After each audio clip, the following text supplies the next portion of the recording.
భద్రాద్రి కొత్తగూడెం జిల్లా బోర్గంపాడు మండలంలో భారీగా గంజాయిని స్వాధీనం చేసుకున్నారు. సుమారుగా 60 లక్షల విలువైన 121 కేజీల గంజాయిని పట్టుకున్నారు పోలీసులు. గంజాయిని ఆంధ్ర తెలంగాణ సరిహద్దు ప్రాంతమైన బోర్గంపాడు గ్రామంలో సమ్మక్క సారక్క గద్దల వద్ద పట్టుకోవడం జరిగిందన్నారు డీఎస్పీ సతీష్.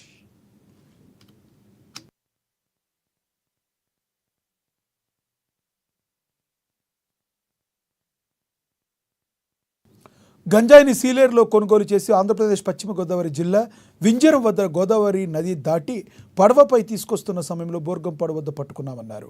అంతేకాకుండా ముద్దాయిలు 5గురు పరారీ కాగా 2ని పట్టుకున్నామని, మిగిలిన వారి కోసం గాలిస్తున్నట్లుగా వెల్లడించారు డీఎస్పీ సతీష్.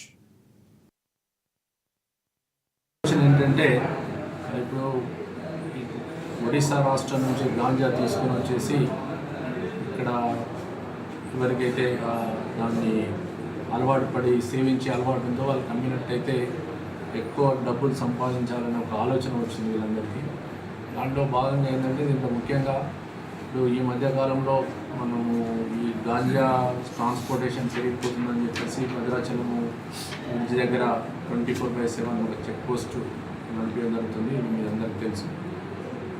ఒకవేళ మామూలుగా రోడ్డు మార్గం కనుక ఇట్లా వచ్చేసినట్టయితే ఇక్కడ భద్రాచలం దగ్గర పోలీసు చెక్ పోస్ట్ మీద దొరుకుతామని ఉద్దేశం కొద్దీ వీళ్ళు పాత పరిచయాలను వాటి ఆధారంగా కలిమెల వెళ్ళారు.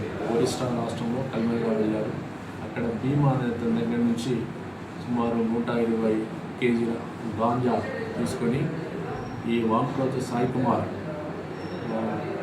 తనకున్నటువంటి కారు తీసుకొని ఇంకో వాళ్ళ ఫ్రెండ్ ముఖ్యం వీళ్ళందరూ కలిసి అక్కడికి వెళ్ళారు. తీసుకున్న తర్వాత భద్రాచలం రోడ్ మార్గంలో వస్తే పోలీసులు పట్టుకుంటారని చేసి ఇప్పుడు దీంట్లో ఎవరైతే ఈ వంశీ ఉన్నాడో, పిడముఖ్య వంశీ ఉన్నాడో, ఇతని స్వగ్రామము పొలిపాక, పునవరం మండలం పొలిపాక నుంచి ఇటు పూనవరం వైపు వింజరం, కున్నూరు మండలం వింజరం వైపు ఆ పడవలు తీసుకొస్తే ఇక్కడ నుంచి పోలీసు నిఘా అంతా ఉండకపోవచ్చు.